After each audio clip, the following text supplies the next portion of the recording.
Trend 1 states that more courses, degrees, and universities are available through distance education. There is a growing demand for online education. Online education in general has grown from $4.5 billion to becoming now currently an $11 billion industry.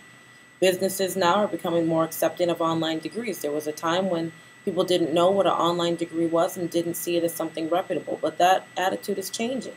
And there are a lot of universities that offer distance education that are leading the edge in technology when it comes to online schools. Schools such as University of Phoenix, Kaiser University, Kaplan, Capella, St. Thomas University, actually, and the School of Leadership now offers an online program for students. So a lot of universities are catching on to this to see that this is a viable way to bring more students into the institution. You can offer more courses, you can offer more degrees, and you can do a lot more with the online environment, more so than you can in a traditional environment. Specifically with an online program, it's a lot easier to add a course and an instructor because you don't have to worry about a classroom, you don't have to worry about physical space, you don't have to worry about electricity. So as you can see, this is one of the more important trends because universities are able to offer more courses and more degrees to students through online education. Trend number 2 talks about the internet is becoming the major force of distance education. Online education has grown by 40% yearly, and distance education is something that has existed since the early 1800s. I'm sure many of you remember the early correspondence schools where you could get a degree by mail. These were seen as the early form of distance education, and it's evolved into becoming something that we use on the internet. Trend number 3, lifelong learning is necessary. One of the trends, according to Citron in 1993, is that people are changing their careers every 10 years.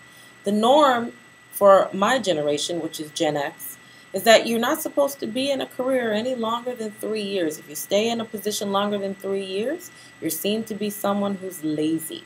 This is very different from my parents' generation, the baby boomer generation, where you're supposed to stay in a career for 20, 30 years, if not longer. So nowadays, this trend is very important because lifelong learning is necessary and people are constantly changing careers. The Labor Department states that 40% of the workforce changes jobs every year.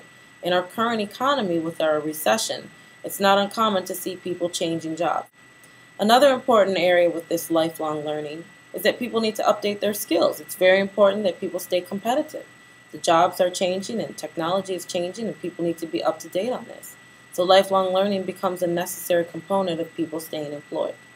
Another important trend that we're already seeing with some of the baby boomers is that retirements will be delayed. It's not uncommon to have a person that's 65 or even 70 still working and still having to work because of the cost of everything. Another important issue is that employers are willing to pay for new skills. You have a lot of employers out here that are willing to pay 75% or 50% for students to go back to school. Trend number 4 states that current education cannot accommodate the growing number of college students. One of the more interesting statistics out there is that the largest high school graduating class will be this year, 2009. With this number of students graduating from high school, there's only so many traditional schools that can accommodate this growth of students. So online institutions will be a necessary factor for these students to consider. Students like online education because they can take their classes, they can be with their friends, they can be with their family. It offers a lot of options to students that traditional universities cannot offer. And with this number of students graduating from high school, it's going to be important for current institutions to start thinking about how they're going to accommodate this growth. Online education offers a way where we can handle this. Between 2003 and 2013, the number of students in college will grow by 16%. Again, this is a large number of students that will be entering into college. Universities need to be prepared, therefore need to have bigger structures. If they don't have the walls and the classroom space to hold these students, online institutions or online courses provide a way for educational institutions to provide more learning rooms, more learning space. And another issue with this trend is that there's more students than institutions can manage. There are a lot of students out there that want to go to school and that are coming to school, and online education is providing a way for these students to get the education that they need to move forward in their careers. The last trend is trend number 5, which talks about the percentage of adult, female, and minority learners is increasing. Percentage of adults, females and minorities is increasing in all universities, probably even here in St. Thomas University. Most of the students on campus are adult, they're female, and they're minorities. 42% of all students in private and public institutions are 25 or older. Again, based on our definition earlier, this is our non-traditional student. Also, between 1970 and 2000, the number of adult students has increased by 170%. So over the past 20 years, the number of people going to school in general has increased 170%. That's a lot of students that have made a decision to come back to school. And the last part of Trend 5 is that adult learners are the fastest growing population in higher ed. There's more adults in school than there are traditional 18-year-olds just coming out of high school. So this adult population, because there are more of them, are deciding to go back to school. It's not uncommon to have baby boomers, Gen X and Gen Y, all in an online classroom. There's 3 studies that have been the most important. Williams, 2007. And based on this study, he found that online students do not want a blended program. Programs typically that are 50% online and 50% in class. He found that adult non-traditional students want either one or none. They either want all online or all face-to-face, but not a blended program. In doing a little further research on my own, I wanted to see what was happening in universities and found that University of Phoenix had a FlexNet program which offered this. It's a blended program where students go to school part-time as well as they take the online portion. What happened is that last year in 2008, a decision was made to cut this program because they found that for adult students it wasn't viable. Another important factor for online institutions is Tanner, 2007, who states that assignments need to be geared to values that non-traditional students find important. If we give assignments to students that are non-traditional, that aren't geared towards their values, then they're not going to complete the assignments and they're going to struggle and have a very hard time.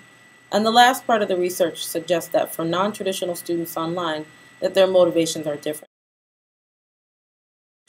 Online education is changing our educational outlook. Every day, if you're on the computer, if you're driving down the street, you see billboards for different online universities. It's the wave of the future and it's the way that education is going. One of the important questions to ask is, in 20 years, where will our students take courses? As I myself start to think about my own child, who's 12 years old, going into college, I start to wonder, will he be taking classes in this type of environment? Will he be doing something very similar to what I'm doing now and listening to a presentation from an instructor from another country? Or will he be sitting in a class with other classmates? Our students, or students in general, want to be able to have a social network. And Second Life and iPhones offer students this opportunity. Universities online need to create more competency-based programs. They need to put measures in place to measure students' learning. We need to know, are the students in online programs learning as much as students are learning in a traditional school? What makes online schools better? We need to measure students' learning in online courses so that we can say, these students in an online environment are at the same level as a traditional student, that the only difference is that these courses are competency-based. Another recommendation is that we need to work with our high schools more to ensure that our students are able to go into college-level courses. A lot of students come into college and are not able to compete at the college level because they haven't been prepared in high school. There's a disconnect between what high schools are teaching and what colleges are teaching. And we need to work with our high schools more to ensure that our students are able to come right into college at the college level. A fourth recommendation is to create real accountability measures to measure student learning. Some universities online are doing this, but a lot are not. And we need to put accountability measures in place to measure student learning and send this back to the federal government so that they can have a view of what online learning really is. And the last recommendation is to work more with local businesses in designing curriculum. As I wrap up this presentation today, I just want to say thank you to Father Blackwell for all of his guidance and leadership as I've gone through this doctoral program.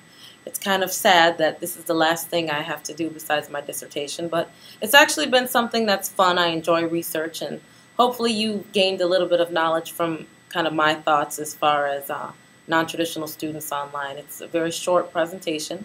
If you'd like to read the full report, I have plenty of papers on the subject. But again, I just wanted to say thank you, and it's been fun, and I've enjoyed my doctoral experience, and I hope that the rest of you will enjoy yours as well. Thanks again.